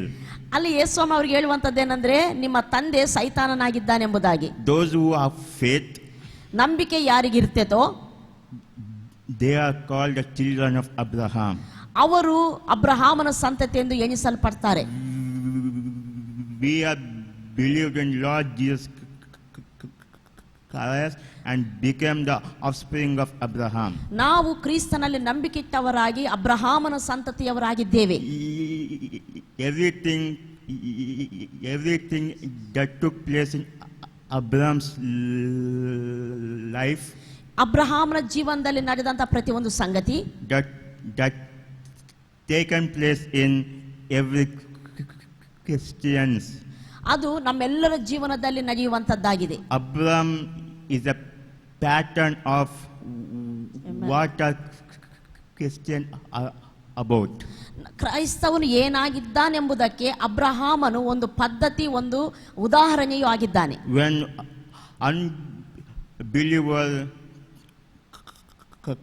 converted into God, ಒಂದು ಅವಿಶ್ವಾಸಿ ದೇವರ ಕಡೆಗೆ ತಿರುಗಿಕೊಳ್ಳುವಾಗ first God reveals to him, ಮೊದಲು ದೇವರು ಆತನಿಗೆ ತನ್ನನ್ನು ಪ್ರಕಟಪಡಿಸಿಕೊಳ್ತಾನೆ. and when he believes God, ಆತನು ಯಾವಾಗ ದೇವರಲ್ಲಿ ನಂಬಿಕೆ ಇಡ್ತಾನೋ he is a new creation. ಆತನು ಹೊಸ ಸೃಷ್ಟಿ ಆಗ್ತಾನೆ. And after the new creation, ಆತನು ಹೊಸ ಸೃಷ್ಟಿ ಆದ ನಂತರ the sanctification is come. ಆಗ ಶುದ್ಧೀಕರಣ ಆತನಿಗೆ ಬರುವಂತದ್ದಾಗಿರ್ತದೆ. These are just things are working in Abraham's life. ಇವು ಕ್ರಿಸ್ತನಲ್ಲಿ ನಂಬಿಕೆ ಇಟ್ಟಂತ ನಮ್ಮಲ್ಲಿ ಏನೇನು ಸಂಭವಿಸ್ತಾವೋ ಇವೆಲ್ಲವೂ ಅಬ್ರಹಾಮನ ಜೀವನದಲ್ಲಿ ನಡೆದಿದ್ದಾವೆ. First Peter chapter 2 verse 9. ಪೇತ್ರನು ಬರೆದಂತ ಮೊದಲನೇ ಪತ್ರಿಕೆ 2ನೇ ಅಧ್ಯಾಯ 9ನೇ ವಚನ.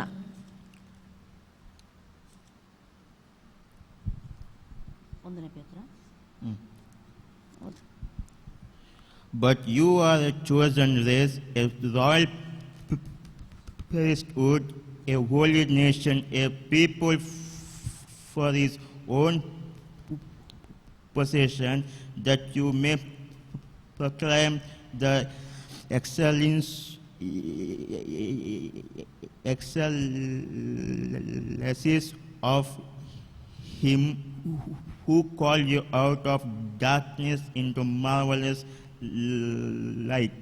ನಿಮ್ಮನ್ನು ಕತ್ತಲೆ ಒಳಗಿಂದ ಕರೆದು ತನ್ನ ಆಶ್ಚರ್ಯಕರವಾದ ಬೆಳಕಿನಲ್ಲಿ ಸೇರಿಸಿದಾತನ ಗುಣಾತಿಶಯಗಳನ್ನು ಪ್ರಚಾರ ಮಾಡುವವರಾಗುವಂತೆ ದೇವರಾದುಕೊಂಡ ಜನಾಂಗವು, ರಾಜವಂಶಸ್ಥರಾದ ಯಾಜಕರು, ಮೀಸಲಾದ ಜನವು, ದೇವರ ಸ್ವಕೀಯ ಪ್ರಜೆಯೂ ಆಗಿದ್ದೀರಿ.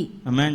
Amen. This verse is telling that ಈ ವಚನವು ಏನು ಹೇಳ್ತೇತಂದ್ರೆ, we before lived in darkness, ನಾವು ಮೊದಲು ಕತ್ತಲೆಯಲ್ಲಿದ್ದೆವು, we never understood God. ನಾವು ಎಂದಿಗೂ ದೇವರನ್ನು ನಾವು ಅರ್ಥ ಮಾಡಿಕೊಂಡಿರಲಿಲ್ಲ. We don't have the knowledge of God. ದೇವರ ಜ್ಞಾನವು ನಮಗಿರಲಿಲ್ಲ. But all of a sudden the light shine on me. ಅಕಸ್ಮಾತ್ತಾಗಿ ದೇವರ ಬೆಳಕು ನಮ್ಮ ಹೃದಯಗಳಲ್ಲಿ ಒಳೆಯಿತು. And we came to Christ. ನಾವು ಕ್ರಿಸ್ತನ ಬಳಿಗೆ ಬಂದೆವು. And we came to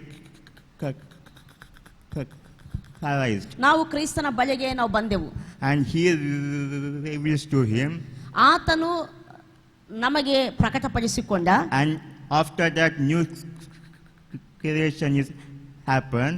ಆಗ ಆತನು ಯಾವಾಗಾದ್ರೂ ತನ್ನಂತ ನಮಗೆ ಪ್ರಕಟ ಮಾಡಿಕೊಂಡು ಹೊಸ ಸೃಷ್ಟಿ ನಾವಾದೆವು. After that the sanctification will come. ಅದ ನಂತರ ಶುದ್ಧೀಕರಣ ಜರುಗುವಂತದ್ದಾಗಿದೆ. That what happens in Abraham's life. ಇದೇ ಸಂಗತಿ ಅಬ್ರಹಾಮನ ಜೀವನದಲ್ಲಿ ನಡೆದಂತದ್ದಾಗಿದೆ. Let us turn to Isaiah 51. ನಾವೆಲ್ಲರೂ ನಮ್ಮ ಸತ್ಯವೇದವನ್ನು ಯೆಶಾಯ ಪ್ರವಾದನ ಗ್ರಂಥ 51ನೇ ಸಂಧಿ verse 1. 1ನೇ ವಚನವನ್ನು ನಾವು ಓದಿಕೊಳ್ಳೋಣ. ಸದ್ಧರ್ಮ ನಿರತರಾದ ಯೆಹೋವನ ಭಕ್ತರೇ, ನನ್ನ ಮಾತನ್ನು ಕೇಳಿರಿ. ನೀವು ಯಾವ ಬಂಡೆಯೊಳಗಿಂದ ಒಡೆದು ತೆಗೆಯಲ್ಪಟ್ಟಿರಿ, ಯಾವ ಗುಂಡಿಯಿಂದ ತೋಡಲ್ಪಟ್ಟಿರಿ ಎಂಬುದನ್ನು ನೋಡಿರಿ. The author is tells that the origin of Israelites. ಇಲ್ಲಿ ಯೆಶಾಯ ಪ್ರವಾದಿ ಹೇಳ್ತಿದ್ದಾನೆ, ಇಸ್ರಾಯೇಲ್ಯರ ಮೂಲದ ಕುರಿತು ಆತನು ಮಾತಾಡ್ತಿದ್ದಾನೆ. You think where you come from? ನೀವು ಎಲ್ಲಿಂದ ಬಂದಿದ್ದೀರೋ ನೀವು ಆಲೋಚನೆ ಮಾಡಿರಿ ಎಂಬುದಾಗಿ. In Joshua chapter 24 verse 2 says that ಯೆಹೋಶುವನ ಪುಸ್ತಕ 24ನೇ ಸಂಧಿ 2ನೇ ವಚನ ಹೇಳ್ತೈತೆ, the father of Abraham, that is Nahor, ಅಬ್ರಹಾಮನ ತಂದೆ ನಾಹೋರನು he worshippers of idols, ಅವರು ವಿಗ್ರಹಗಳನ್ನು ಆರಾಧನೆ ಮಾಡುವವರಾಗಿದ್ದರು ಎಂಬುದಾಗಿ. don't have the knowledge of God, ಅವರಿಗೆ ದೇವರ ಕುರಿತಾದ ಜ್ಞಾನವಿರಲಿಲ್ಲ, don't have the understanding of God, ದೇವರ ಕುರಿತಾದಂತ ಗ್ರಾಹಿಕೆ ಅವರಿಗೆ ಇರಲಿಲ್ಲ. don't have, they are in utter darkness, ಅವರು ಕತ್ತಲೆಯಲ್ಲಿ ಇರುವಂತವರಾಗಿದ್ರು, they are in sin, ಅವರು ಪಾಪದಲ್ಲಿ ಇರುವಂತವರಾಗಿದ್ರು. ಆದ್ರೆ but God can take you out from that rock. ನೀವು ಆ ಬಂಡೆಯೊಳಗಿಂದ ನೀವು ತೆಗೆಯಲ್ಪಟ್ಟಿದ್ದೀರಿ ಎಂಬುದಾಗಿ ಇಲ್ಲಿ ಪ್ರವಾದಿ ಹೇಳ್ತಾನೆ. God can remove from all those backgrounds. ಆ ಒಂದು ಬ್ಯಾಕ್ ಗ್ರೌಂಡ್ ಇಂದ, ಆ ಹಿನ್ನೆಲೆಯಿಂದ ನಿನ್ನನ್ನು ಹೊರಗಡೆ ತೆಗೆದಿದ್ದಾನೆ. God can deliver you from sin. ನಿನ್ನನ್ನು ಆತನು ಪಾಪದಿಂದ ಬಿಡುಗಡೆ ಮಾಡುವ ಆತನು.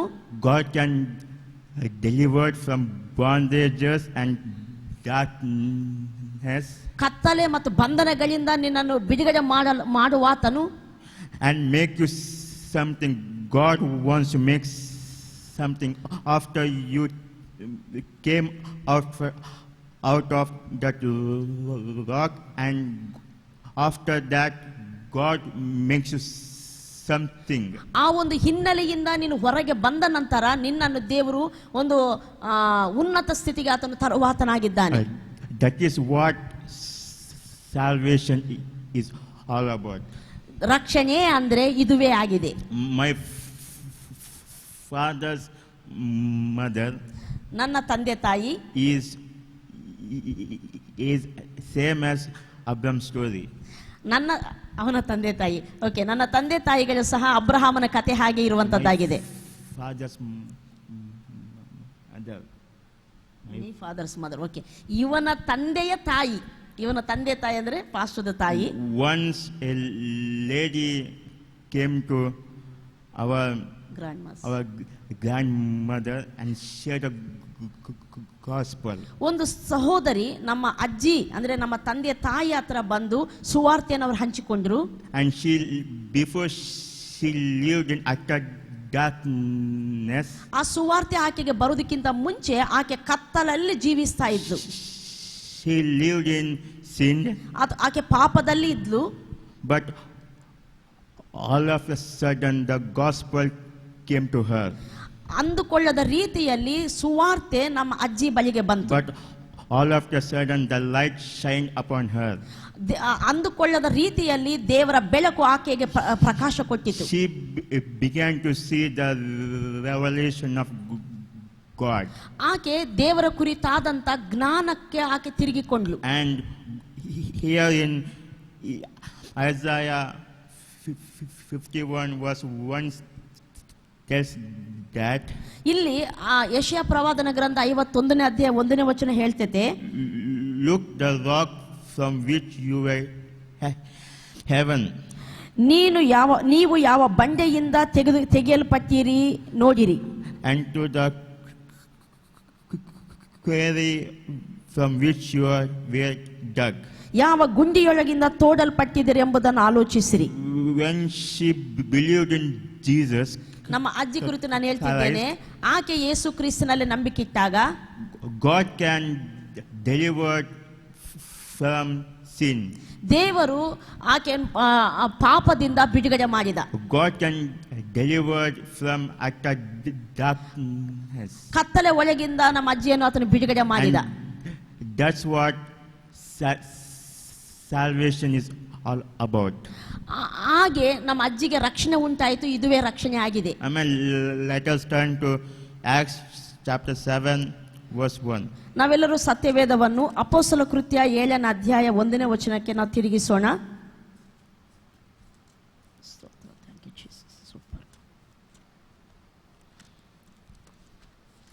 ಅಪೊಸ್ತಲ ಕೃತ್ಯ 7ನೇ ಅಧ್ಯಾಯ 1ನೇ ವಚನ. ಒಂದು ನಿಮಿಷ. ಎಸ್. ಆಗ ಮಹಾಯಾಜಕನು ಈ ಮಾತುಗಳು ಹೌದೋ ಎಂದು ಕೇಳಿದ್ದಕ್ಕೆ ಅವನು, ಸಹೋದರರೇ, ತಂದೆಗಳೇ, ಕೇಳಿರಿ. ನಮ್ಮ ಮೂಲ ಪುರುಷನಾದ ಅಬ್ರಹಾಮನು ಕಾರಾನಿನಲ್ಲಿ ವಾಸ ಮಾಡೋದಕ್ಕಿಂತ ಮುಂಚೆ ಮೆಸೊಪೊತಾಮ್ಯದಲ್ಲಿದ್ದಾಗ ಪ್ರಭಾವ ಸ್ವರೂಪನಾದ ದೇವರು ಅವನಿಗೆ ಕಾಣಿಸಿಕೊಂಡು, ನಿನ್ನ ಸ್ವದೇಶವನ್ನು ನಿನ್ನ ಬಂಧು ಬಳಗವನ್ನು ಬಿಟ್ಟು ನಾನು ತೋರಿಸುವ ದೇಶಕ್ಕೆ ಹೊರಟು ಹೋಗು ಎಂದು ಹೇಳಿದನು. The author is telling that here. ಇಲ್ಲಿ ಸ್ಟೆಫನನು ಹೇಳ್ತಾ ಇದ್ದಾನೆ. Stephen is persecuting by Jewish people. ಅಲ್ಲಿ ಯಹೂದಿ ಜನರಿಂದ ಆತನು ಹಿಂಸೆಗೆ ಒಳಗಾಗ್ತಾ ಇದ್ದಾನೆ. At the moment he tells that, ಆ ಒಂದು ಪರಿಸ್ಥಿತಿಯಲ್ಲಿ ಈ ಮಾತುಗಳನ್ನು ಆತನು ಹೇಳ್ತಾ ಇದ್ದಾನೆ. The God of glory appeared to our father Abraham. ಇಲ್ಲ, ಆತನು ಹೇಳ್ತಿದ್ದಾನೆ, ಪ್ರಭಾವ ಸ್ವರೂಪನಾದ ದೇವರು ನಮ್ಮ ತಂದೆಯಾದ ಅಬ್ರಹಾಮನಿಗೆ ಕಾಣಿಸಿಕೊಂಡ. When Abraham, his eyes were opened, ಹೀಗೆ ಅಬ್ರಹಾಮನ ಕಣ್ಣುಗಳು ತೆರೆಯಲ್ಪಟ್ಟಾಗ, and he began to see the true and living God. ಅಬ್ರಹಾಮನ ಕಣ್ಣುಗಳು ತೆರೆಯಲ್ಪಟ್ಟಾಗ ಸತ್ಯ ಮತ್ತು ಜೀವಿಸುವ ದೇವರನ್ನು ಆತನು ನೋಡ್ಲಿಕ್ಕೆ ಪ್ರಾರಂಭಿಸಿದ. Example, some people are looking for God. ಉದಾಹರಣೆಗೆ ಕೆಲವು ಜನರು ದೇವರಿಗಾಗಿ ಎದುರು ನೋಡ್ತಾರೆ. Going here and there for God. ದೇವರನ್ನು ಕಂಡುಕೊಳ್ಳಿಕ್ಕೆ ಇಲ್ಲಿ ಅಲ್ಲಿ ಓಡುವಂತವರಾಗಿರ್ತಾರೆ. Giving the best to God. ದೇವರಿಗೆ ಒಳ್ಳೆಯದನ್ನು ಕೊಡ್ಲಿಕ್ಕೆ ಅವರು ಪ್ರಯತ್ನ ಪಡ್ತಾರೆ. They are in sincere search in God. Sincere Search for God. ಅವರು ದೇವರಿಗಾಗಿ ಪ್ರಾಮಾಣಿಕರಾಗಿ ಹುಡುಕುವವರಾಗಿರ್ತಾರೆ. That sincere search ಆ ಪ್ರಾಮಾಣಿಕತೆಯ ಹುಡುಕಾಟದಲ್ಲಿ comes to a point he believe that he can believe that to the God. ಆ ರೀತಿ ಪ್ರಾಮಾಣಿಕತೆಯಿಂದ ದೇವರಿಗಾಗಿ ಹುಡುಕುವಾಗ ಒಂದು ಖಂಡಿತವಾದ ಒಂದು ಸಮಯದಲ್ಲಿ ಅವರು ದೇವರ ಕುರಿತು ಅವರು ತಿಳಿಯಲಿಕ್ಕೆ ಪ್ರಾರಂಭಿಸ್ತಾರೆ. In the same way in Abraham's life that happened. ಅದೇ ರೀತಿ ಅಬ್ರಹಾಮನ ಜೀವನದಲ್ಲಿ ಸಹ ಹೀಗೆ ನಡೆದಿರುವಂತದ್ದಾಗಿದೆ. Amen. The God of glory appeared to Abraham. ಪ್ರಭಾವ ಸ್ವರೂಪನಾದ ದೇವರು ನಮ್ಮ ಪಿತೃವಾದಂತ ಅಬ್ರಹಾಮನಿಗೆ ಕಾಣಿಸಿಕೊಂಡ. What is God of glory? ಪ್ರಭಾವ ಸ್ವರೂಪನ ದೇವರ ಪ್ರಭಾವ ಅಂದ್ರೆ ಏನು? He is all powerful. ಆತನು ಸರ್ವಶಕ್ತನು. He is Almighty God. ಆತನು ಸರ್ವಶಕ್ತನಾದ ದೇವರು, ಎಲ್ಲ ಅಧಿಕಾರವುಳ್ಳ ಆತನು. He began to, when Abraham began to understand the attributes of God.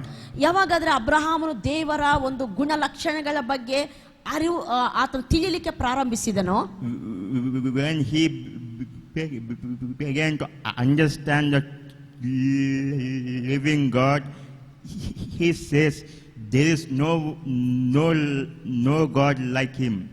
ಯಾವಾಗಾದ್ರೆ ದೇವರ ಸತ್ಯದ ಬಗ್ಗೆ ಆತನು ಗ್ರಹಿಸಿಕೊಳ್ಳಿಕ್ಕೆ ಪ್ರಾರಂಭಿಸಿದನು, ಆತನು ಹೇಳ್ತಾನೆ, ಆತನ ಹಾಗೆ ಬೇರೆ ಯಾರು ಇಲ್ಲ ಎಂಬುದಾಗಿ. There is no one like God in ability. ದೇವರ ಸಾಮರ್ಥ್ಯಕ್ಕೆ ಹೋಲಿದ ಸಾಮರ್ಥ್ಯ ಬೇರೆ ಯಾರಲ್ಲೂ ಇಲ್ಲ. There is no God him like in power. ಶಕ್ತಿಯಲ್ಲಿ ಆತನಿಗೆ ಸಮನಾದವರು ಯಾರೂ ಇಲ್ಲ.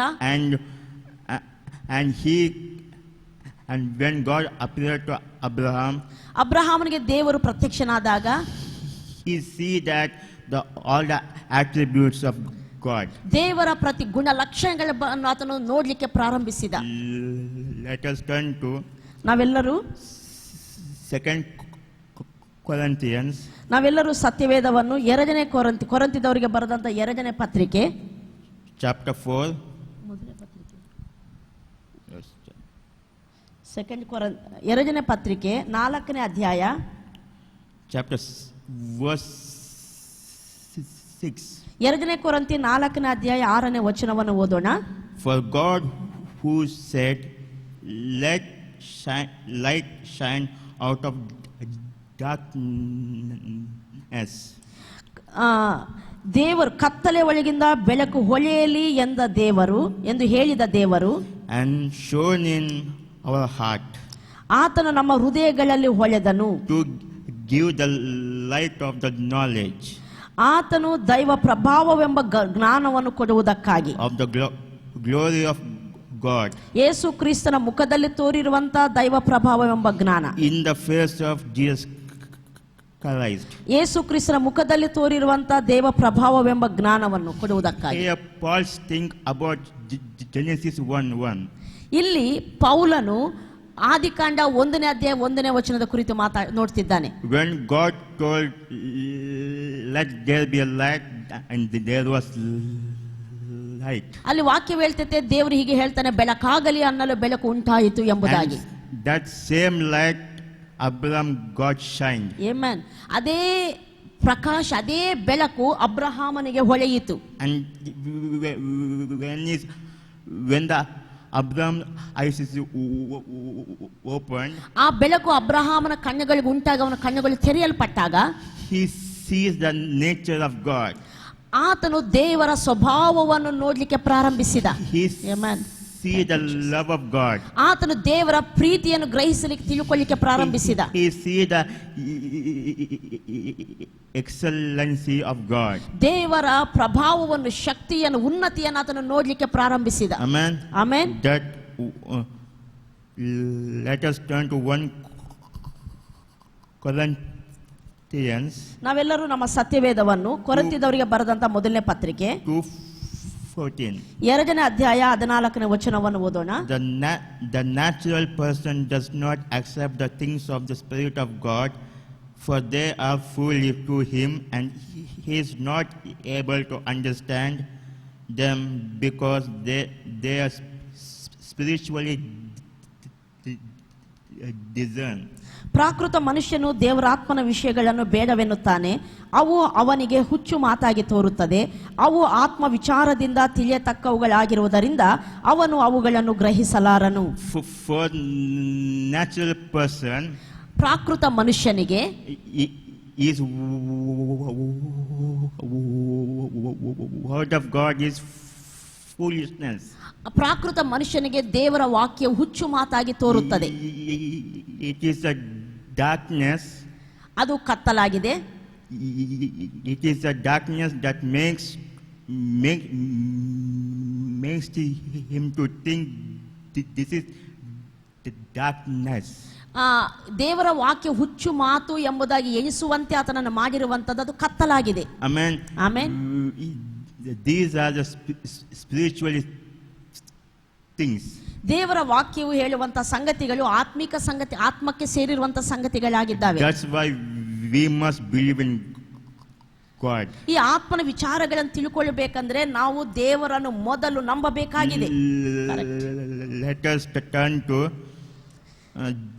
Genesis chapter 12. ನಾವೆಲ್ಲರೂ ನಮ್ಮ ಸತ್ಯವೇದವನ್ನು ಆದಿಕಾಂಡ 12ನೇ ಅಧ್ಯಾಯಕ್ಕೆ ನಾವು ತಿರುಗಿಸೋಣ.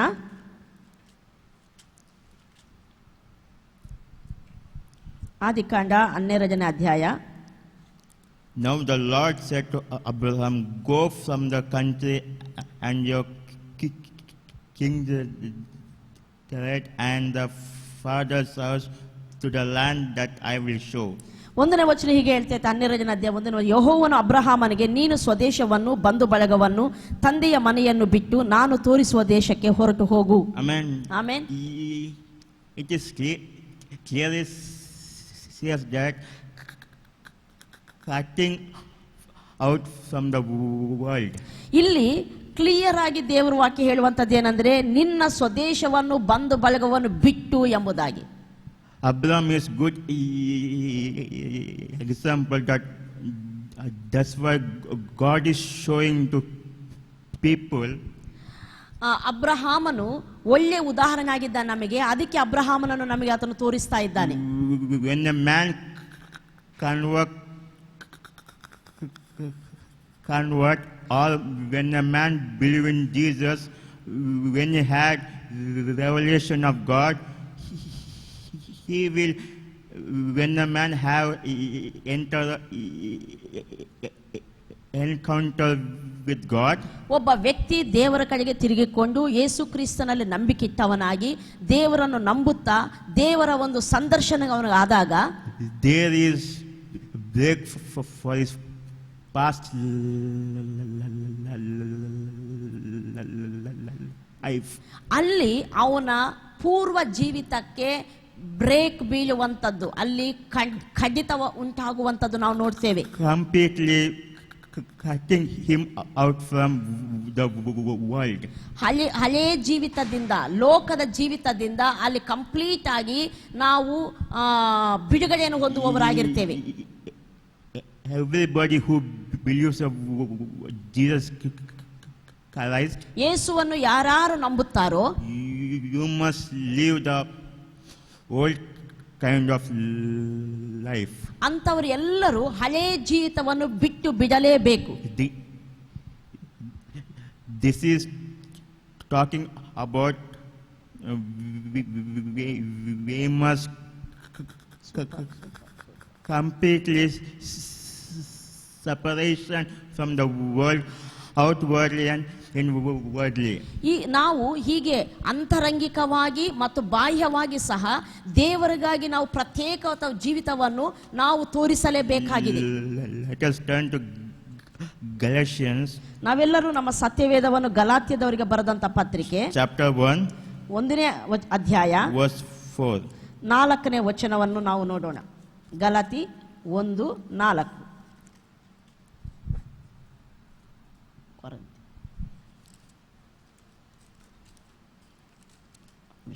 Yes. Who gave himself for sin to deliver us from present evil age, according to the will of God and Father. ಈತನು ನಮ್ಮನ್ನು ಕೆಟ್ಟದಾಗಿರುವ ಈಗಿನ ದುಷ್ಟ ಯುಗದೊಳಗಿಂದ ಬಿಡಿಸಬೇಕೆಂದು ನಮ್ಮ ತಂದೆಯಾದ ದೇವರ ಚಿತ್ತಕ್ಕೆ ಅನುಸಾರವಾಗಿ ನಮ್ಮ ಪಾಪಗಳ ದೆಸೆಯಿಂದ ತನ್ನನ್ನು ಮರಣಕ್ಕೆ ಒಪ್ಪಿಸಿದನು. Amen. Amen. Here Paul is not talking that dying and going to heaven. Dying and going to heaven. ಇಲ್ಲಿ ಪೌಲನು ಈ ಲೋಕದಲ್ಲಿ ಸತ್ತು ಪರಲೋಕಕ್ಕೆ ಹೋಗುವುದರ ಕುರಿತು ಮಾತನಾಡ್ತಾ ಇಲ್ಲ. He is not talking about the people who were white and white. ಇಲ್ಲಿ ಬಿಳಿ ಬಿಳಿ ಬಟ್ಟೆಗಳನ್ನು ಧರಿಸುವಂತ ವ್ಯಕ್ತಿಗಳ ಕುರಿತು ಆತನು ಮಾತನಾಡ್ತಾ ಇಲ್ಲ. Paul is talking about ಇಲ್ಲಿ ಪೌಲನು ಮಾತನಾಡ್ತಿರುವಂತ ವಿಷಯವೇನೆಂದರೆ the world without God. ಕೆಟ್ಟದಾಗಿರುವ ಈಗಿನ ದುಷ್ಟ ಯುಗ ಅಂತ ಹೇಳುವಾಗ ದೇವರು ಇಲ್ಲದಂತ ಲೋಕ ಎಂಬುದಾಗಿ. The without God's knowledge. ದೇವರ ಜ್ಞಾನವಿಲ್ಲದಂತ ಲೋಕ ಎಂಬುದಾಗಿ. The world without God understanding. ದೇವರ ಗ್ರಾಹಿಕೆ ತಿಳುವಳಿಕೆ ಇಲ್ಲದಂತ ಲೋಕ ಎಂಬುದಾಗಿ. That world fulfill his own desires. ದೇವರು ಇಲ್ಲದೆ ತಮ್ಮ ಸ್ವಂತ ಇಚ್ಛೆಗಳನ್ನು ನೆರವೇರಿಸಿಕೊಳ್ಳುವಂತ ಲೋಕ ಎಂಬುದಾಗಿ. From that world he will deliver us from. ಅಂತ ಲೋಕ, ಅದು ದುಷ್ಟ ಯುಗ ಎಂಬ ದುಷ್ಟ ಲೋಕ ಎಂಬುದಾಗಿ. ಅದರಿಂದ ದೇವರು ನಮ್ಮನ್ನು ಬಿಡಿಸಿದ್ದಾನೆ. Let us turn to John chapter. ನಾವೆಲ್ಲರೂ ನಮ್ಮ ಸತ್ಯವೇದವನ್ನು ಯೋಹಾನನ ಸುವಾರ್ತೆ 15ನೇ ಅಧ್ಯಾಯ 19. 19ನೇ ವಚನವನ್ನು ಓದೋಣ. If you were of the world would love you as its own. But because you are not of the world, but I chose you out of the world, therefore world hates you. ನೀವು ಲೋಕದ ಕಡೆಯವರಾಗಿರುತ್ತಿದ್ದರೆ ಲೋಕವು ನಿಮ್ಮ ಮೇಲೆ ತನ್ನ ಮಮತೆಯನ್ನು ಇಡುತ್ತಿತ್ತು. ಆದರೆ ನೀವು ಲೋಕದ ಕಡೆಯವರಲ್ಲದೆ ಇರುವುದರಿಂದಲೂ ನಾನು ನಿಮ್ಮನ್ನು ಲೋಕದೊಳಗಿಂದ ಆರಿಸಿ ತೆಗೆದುಕೊಂಡದರಿಂದಲೂ ಲೋಕವು ನಿಮ್ಮ ಮೇಲೆ ದ್ವೇಷ ಮಾಡುತ್ತದೆ. Amen. When we separate from the world, ನಾವು ಲೋಕದಿಂದ ಬೇರ್ಪಟ್ಟಾಗ, when we separate from the plan and ways of the world, ಲೋಕದ ಪ್ರಣಾಳಿಕೆಗಳು ಲೋಕದ ಮಾರ್ಗಗಳಿಂದ ನಾವು ಪ್ರತ್ಯೇಕವಾದಾಗ world starts to hate us. ಲೋಕವು ನಮ್ಮ ಮೇಲೆ ದ್ವೇಷ ಮಾಡುವಂತದ್ದಾಗಿದೆ. We don't identify with the world philosophy. ನಾವು ತಾತ್ವಿಕವಾಗಿ ಲೋಕದೊಂದಿಗೆ ನಾವು ಗುರುತಿಸಿಕೊಳ್ಳದಿದ್ದಾಗ, We don't identify with the way of the world, thinking of the world, the plan of the world. That's why world hates us. ಲೋಕದ ಮಾರ್ಗಗಳನ್ನು ಲೋಕದ ಆಲೋಚನೆಗಳನ್ನು ನಾವು ಅನುಸರಿಸದೇ ಇದ್ದಾಗ ಲೋಕವು ನಮ್ಮ ಮೇಲೆ ದ್ವೇಷ ಮಾಡುತ್ತದೆ. Let us turn to 2 Corinthians. ನಾವೆಲ್ಲರೂ ಸತ್ಯವೇದವನ್ನು 2ನೇ ಕೊರಿಂಥದವರಿಗೆ ಬರೆದ ಪತ್ರಿಕೆ 6:14. 6ನೇ ಅಧ್ಯಾಯ 14ನೇ ವಚನಕ್ಕೆ ನಾವು ತಿರುಗಿಸೋಣ. ನೀವು ಕ್ರಿಸ್ತ ನಂಬಿಕಿಲ್ಲದವರೊಂದಿಗೆ ಸೇರಿ ವಿಜ್ಜೋಗವಾಗಬೇಡಿರಿ. ಧರ್ಮಕ್ಕೂ ಅಧರ್ಮಕ್ಕೂ ಜೊತೆಯೇನು? ಬೆಳಕಿಗೂ ಕತ್ತಲಿಗೂ ಐಕ್ಯವೇನು? ಕ್ರಿಸ್ತನಿಗೂ ಸೈತಾನನಿಗೂ ಒಡನಾಟವೇನು? ನಂಬುವವನಿಗೂ ನಂಬದೇ ಇರುವವನಿಗೂ ಪಾಲುಗಾರಿಕೆ ಏನು? ದೇವರ ಮಂದಿರಕ್ಕೂ ವಿಗ್ರಹಕ್ಕೂ ಒಪ್ಪಿಗೆ ಏನು? ನಾವು ಜೀವ ಸ್ವರೂಪನಾದ ದೇವರ ಮಂದಿರವಾಗಿದ್ದೇವಲ್ಲ. ಇದರ ಸಂಬಂಧವಾಗಿ ದೇವರು ಹೇಳಿದನು, ನಾನು ಅವರಲ್ಲಿ ವಾಸಿಸುತ್ತಾ ತಿರುಗಾಡುವೆನು, ನಾನು ಅವರಿಗೆ ದೇವರಾಗಿರುವೆನು, ಅವರು ನನಗೆ ಪ್ರಜೆಯಾಗಿರುವರು. Amen. Paul is talking about ಇಲ್ಲಿ ಪೌಲನು ಹೇಳ್ತಿರುವಂತದ್ದೇನೆಂದ್ರೆ separation, ಪ್ರತ್ಯೇಕತೆ ಬಗ್ಗೆ. When God called Abraham, ದೇವರು ಅಬ್ರಹಾಮನನ್ನು ಕರೆದಾಗ, when God called Abraham, ಅಬ್ರಹಾಮನನ್ನು ದೇವರು ಕರೆದಾಗ he called out of the world. ಲೋಕದ ಒಳಗಿಂದ ಪ್ರತ್ಯೇಕವಾಗಿ ಅವನನ್ನು ಕರೆದಿದ್ದಾನೆ. We see that ಇಲ್ಲಿ ನಾವು ನೋಡ್ತೇವೆ, do not be equally yoked with unbelievers. ನೀವು ಕ್ರಿಸ್ತ ನಂಬಿಕೆ ಇಲ್ಲದವರೊಂದಿಗೆ ವಿಜ್ಜೋಗವಾಗಬೇಡಿರಿ. Do not have same plan of his unbelievers plan. ಇದರ ಅರ್ಥವೇನೆಂದ್ರೆ ವಿಶ್ವಾಸವಿಲ್ಲದವರ ಮಾರ್ಗಗಳನ್ನು ಆಲೋಚನೆಗಳನ್ನು ಅನುಸರಿಸಬೇಡಿರಿ. Do not walk with unbelievers. ಅವರೊಂದಿಗೆ ಜೊತೆಯಾಗಿ ನಡೆಯಬೇಡಿರಿ. Do not sit with unbelievers. Do not take plans with unbelievers. ಅವಿಶ್ವಾಸಿಗಳ ದೇವರ ಜ್ಞಾನವಿಲ್ಲದವರ ಆಲೋಚನೆಗಳನ್ನು ತೆಗೆದುಕೊಳ್ಳಬೇಡಿರಿ. God has called out of darkness into marvelous light. ದೇವರು ನಿಮ್ಮನ್ನು ಕತ್ತಲೆ ಒಳಗಿಂದ ತನ್ನ ಆಶ್ಚರ್ಯಕರವಾದ ಬೆಳಕಿಗೆ ಕರೆದಿದ್ದಾನೆ. Get out from the old kind of life. ಹಳೆ ಜೀವಿತದಿಂದ ಪ್ರತ್ಯೇಕವಾಗಿ ಹೊರಗೆ ಬನ್ನಿರಿ. Old kind of lifestyle. ಹಳೇ ಜೀವಿತದ ಒಂದು ಆ ಸ್ಟೈಲಿಂದ ಆ ಒಂದು ಪದ್ಧತಿಯಿಂದ ನೀವು ಹೊರಗೆ ಬನ್ನಿರಿ. When the God reveals to you, ದೇವರು ತನ್ನನ್ನು ನಿನಗೆ ಪ್ರಕಟ ಮಾಡಿಕೊಳ್ಳುವಾಗ you in actions you showing to the world the separation from the world. ದೇವರು ತನ್ನನ್ನು ನಿನಗೆ ಪ್ರಕಟ ಮಾಡಿಕೊಳ್ಳುವಾಗ ನೀನು ನಿನ್ನ ಜೀವನದ ನಡತೆಯಲ್ಲಿ ನೀನು ಲೋಕದಿಂದ ಬೇರ್ಪಟ್ಟವನೆಂಬುದಾಗಿ ತೋರಿ ಬರಬೇಕು. But ಆದರೆ legally ಕಾನೂನುಬದ್ಧವಾಗಿ legally God has delivered from the evil world. ಇಲ್ಲಿ ನಾವು ನೋಡ್ತೇವೆ ಕಾನೂನು ರೀತಿಯ ಲೀಗಲಿ ನಾವು ನೋಡುವಾಗ ಈಗಾಗಲೇ ನಮ್ಮನ್ನು ಲೋಕದೊಳಗಿಂದ ಆತನು ಪ್ರತ್ಯೇಕ ಮಾಡಿದ್ದಾನೆ. God has delivered from sin, bondage, ಪಾಪ darkness. ಮತ್ತು ಬಂಧನ ಕತ್ತಲೆಯಿಂದ ಆತನು ಬಿಡುಗಡೆ ಮಾಡಿದ್ದಾನೆ ನಮ್ಮನ್ನು.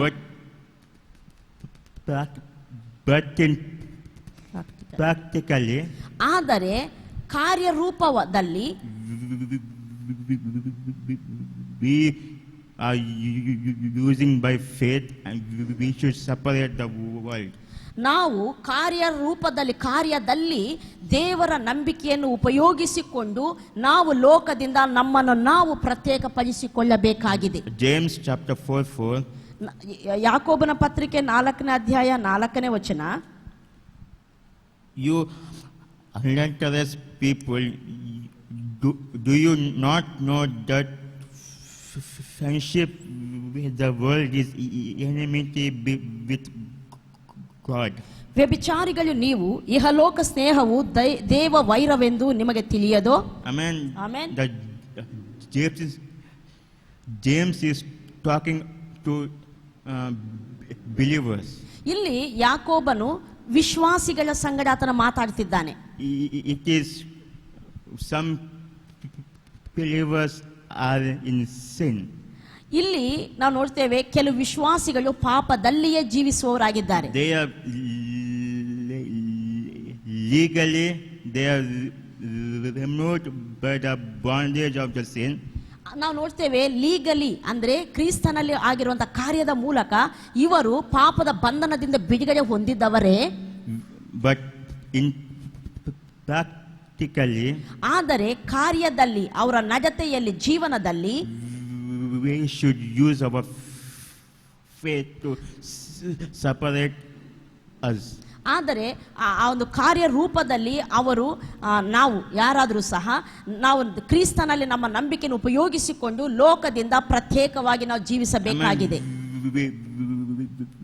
We should live for God by using your faith. ನಮ್ಮ ನಂಬಿಕೆಯನ್ನು ನಾವು ಉಪಯೋಗಿಸಿಕೊಂಡು ದೇವರಿಗಾಗಿ ಜೀವಿಸತಕ್ಕದ್ದು. After when Paul is teaching, ಪೌಲನು ಇದನ್ನು ಉಪದೇಶಿಸುತ್ತಿರುವಾಗ in all epistle, ಎಲ್ಲ ಪತ್ರಿಕೆಗಳಲ್ಲಿ he quotes first who are in Christ. ಪ್ರತಿ ಪತ್ರಿಕೆಯಲ್ಲಿ ಮೊದಲನೇ ಭಾಗದಲ್ಲಿ ಕ್ರಿಸ್ತನಲ್ಲಿ ನಾವು ಯಾರಾಗಿದ್ದೇವೆ ಎಂಬುದನ್ನು ಉಪದೇಶಿಸ್ತಾನೆ. And then he gives a commandment of God.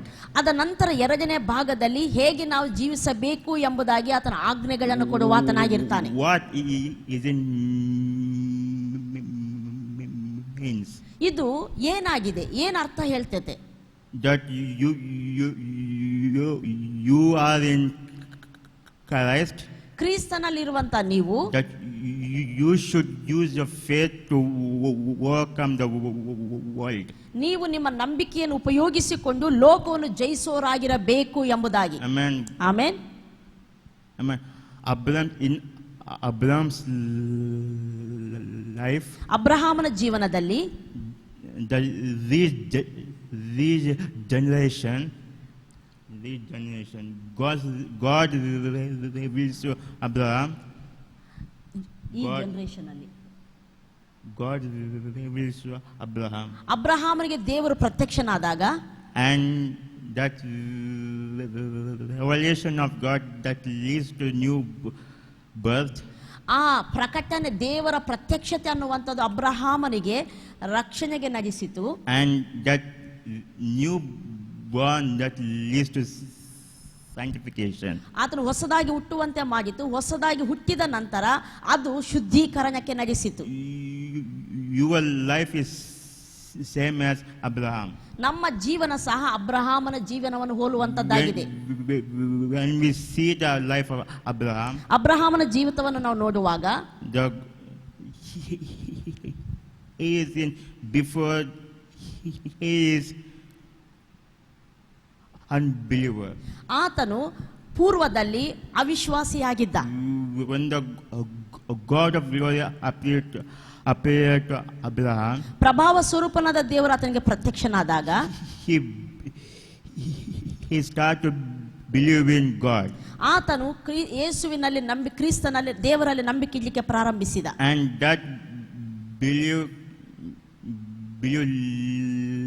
leads to him new born. ದೇವರನ್ನು ನಂಬುವುದರಿಂದ ಆ ನಂಬಿಕೆ ಆತನನ್ನು ಹೊಸ ಜೀವಕ್ಕೆ, ಹೊಸ ಜನ್ಮಕ್ಕೆ ಆತನನ್ನು ನಗಿಸಿತು. That newborn that leads to sanctification. ನಂತರ ಆ ಹೊಸ ಜನ್ಮ ಆ ಶುದ್ಧೀಕರಣಕ್ಕೆ ನಗಿಸಿತು. Amen. Amen. God bless you. ದೇವರು ನಿಮ್ಮನ್ನು ಆಶೀರ್ವದಿಸಲಿ. Amen. ಆಮೆನ್. ಹಲ್ಲೆಲೂಯಾ. ದೇವರ ನಾಮಕ್ಕೆ ಸ್ತೋತ್ರವಾಗಲಿ. ಅದ್ಭುತವಾದಂಥ ದೇವರ ವಾಕ್ಯದ ವಿವರಣೆಯನ್ನು ನಾವು ಕೇಳಿದ್ದೇವೆ. ನಿಜಕ್ಕೂ ನಾನು ಇಲ್ಲಿ ನಿಂತುಕೊಂಡಾಗ ನಾನು ತುಂಬ ಬ್ಲೆಸ್ ಆಗಿದ್ದೇನೆ ಈ ವಾಕ್ಯಗಳಿಂದ. ದೇವರ ಆತ್ಮನು ಬಲವಾಗಿ ನಮ್ಮ ಮಧ್ಯದಲ್ಲಿ ಕಾರ್ಯ ಮಾಡ್ತಿದ್ದಾನೆ, ನಮಗೆ ಉಪದೇಶಿಸ್ತಿದ್ದಾನೆ. ಇದಕ್ಕಾಗಿ ನಾನು ಕರ್ತನಿಗೆ ಸ್ತೋತ್ರ ಮಾಡ್ತೇನೆ. ತಿರುಗಿ ಈ ವಾಕ್ಯವನ್ನೆಲ್ಲ ನಾನು ನಿಮಗೆ ಕನ್ಕ್ಲೂಡ್ ಮಾಡುವುದಿಲ್ಲ. ನೀವೆಲ್ಲ ಕೇಳಿದ್ದೀರಾ, ಇನ್ನೊಮ್ಮೆ ಕೇಳಿರಿ, ಇನ್ನೊಮ್ಮೆ ಕೇಳಿರಿ. ಅಬ್ರಹಾಮನ ಜೀವಿತ ನಮ್ಮ ಜೀವಿತಕ್ಕೆ ಮಾದರಿಯಾಗಿದೆ. ನಾವು ಆತನ ಜೀವನದಲ್ಲಿ ದೇವರು ಯಾವ ರೀತಿಯಲ್ಲಿ ಕಾರ್ಯ ಮಾಡಿದ್ದಾನೋ ಅದೇ ರೀತಿಯಲ್ಲಿ ನಮ್ಮ ಜೀವನದಲ್ಲಿ ಆತನ ಕಾರ್ಯ ಮಾಡಿದ್ದಾನೆ. ಅದಕ್ಕೆ ಹೊಸ ಒಡಂಬಡಿಕೆಯಲ್ಲಿ ಸಹ ಅಬ್ರಹಾಮನ ಉದಾಹರಣೆಯನ್ನು ಭಕ್ತರು ದೇವರ ಆತ್ಮನ ಮೂಲಕ ಮತ್ತು ತೋರಿಸಿರುವಂಥದ್ದನ್ನು ನಾವು ನೋಡುವಂಥವರಾಗಿದ್ದೇವೆ. ಈ ವಾಕ್ಯವು ನಮ್ಮಲ್ಲಿ 100ರಷ್ಟು ಫಲಿಸಲಿ, ಅದು ನೆಲೆಗೊಳ್ಳಲಿ. ಅದಕ್ಕೆ ನಾವು ಮನಸ್ಸು ಕೊಡುವವರಾಗಿರೋಣ. ಅದೇ ರೀತಿ ನಮ್ಮ ಜೀವಿತವನ್ನು ಕರ್ತನಿಗೆ ಒಪ್ಪಿಸಿಕೊಡುವವರಾಗಿರೋಣ. ದೇವರು ನಮ್ಮಲ್ಲಿ ಮಹಿಮೆ ಒಂದು ವಾತನಾಗಿರ್ತಾನೆ. ನಾವು ಪ್ರಾರ್ಥನೆ ಮಾಡಿಕೊಳ್ಳೋಣ. ಪ್ರೀತಿಯುಳ್ಳ ಪರಲೋಕದ ತಂದೆ ದೇವರೇ, ಯೇಸು ಕ್ರಿಸ್ತನ ನಾಮದಲ್ಲಿ ನಿಮಗೆ ಸ್ತುತಿ ಸ್ತೋತ್ರಗಳನ್ನು ನಾವು ಸಲ್ಲಿಸುತ್ತೇವೆ ಸ್ವಾಮಿ. ಈ ಅದ್ಭುತವಾದ ಸಮಯಕ್ಕಾಗಿ ಸ್ತೋತ್ರ. ನಿನ್ನ ಮಹೋನ್ನತವಾದ ವಾಕ್ಯಕ್ಕಾಗಿ ಸ್ತೋತ್ರ. ವಾಕ್ಯದಿಂದ ನಮಗೆ ಕೊಟ್ಟಂತ ಬೆಳಕಿಗಾಗಿ ಸ್ತೋತ್ರ. ನಿನ್ನ ಮಾತನಾಡಿರುವಂಥ ರೀತಿಗಾಗಿ ಸ್ತೋತ್ರ ಸ್ವಾಮಿ. ಕರ್ತ, ನಿನ್ನ ಕೃಪೆಗಾಗಿ ನಾನು ಕೋಟಿ ಕೋಟಿ ಸ್ತೋತ್ರಗಳನ್ನು ನಾನು ಸಲ್ಲಿಸುತ್ತೇನೆ. ಕೇಳಿರುವಂಥ ಈ ವಾಕ್ಯವು ನಮ್ಮಲ್ಲಿ ನೆಲೆಗೊಂಡದ್ದಾಗಿ 100ರಷ್ಟು ಫಲಿಸಲಿ ಎಂಬುದಾಗಿ ಪ್ರಾರ್ಥಿಸ್ತೇನೆ. ಈ ವಾಕ್ಯದ ಗ್ರಾಹಿಕೆ ಜ್ಞಾನ ನಮ್ಮೆಲ್ಲರಿಗೂ ಕರ್ತನೆ 100ರಷ್ಟು ಉಂಟಾಗಲಿ ಎಂಬುದಾಗಿ ನಾನು ಪ್ರಾರ್ಥಿಸ್ತೇನೆ. ಪವಿತ್ರಾತ್ಮ ದೇವರೇ, ಈ ರೀತಿ ಈ ಲೋಕದಲ್ಲಿ ನಿನಗೆ ಸಾಕ್ಷಿಗಳಾಗಿ ಜೀವಿಸುವಂತೆ, ಕರ್ತನೆ ಆಶೀರ್ವಾದದಲ್ಲಿ ನಡೆಯುವಂತೆ ನಮ್ಮನ್ನು ನಡೆಸುವುದಕ್ಕಾಗಿ ನಿನ್ನ ಕೈಗೆ ಒಪ್ಪಿಸಿಕೊಡ್ತೇನೆ. ಘನಮಾನ ಮಹಿಮೆಗಳನ್ನು ನಿನಗೆ ಸಲ್ಲಿಸ್ತಾ ಆನ್ಲೈನಲ್ಲಿ ವೀಕ್ಷಿಸಿದ ಪ್ರತಿಯೊಬ್ಬರನ್ನು ಬಲಪಡಿಸಿದಕ್ಕಾಗಿ ಸ್ತೋತ್ರ ಮಾಡ್ತಾ ಯೇಸು ನಾಮದಲ್ಲಿ ಪ್ರಾರ್ಥಿಸಿ ಬೇಡಿ ಹೊಂದಿದ್ದೇನೆ ಪ್ರೀತಿಯುಳ್ಳ ಪರಲೋಕದ ತಂದೆ. Amen. Hallelujah. God bless you all. Amen.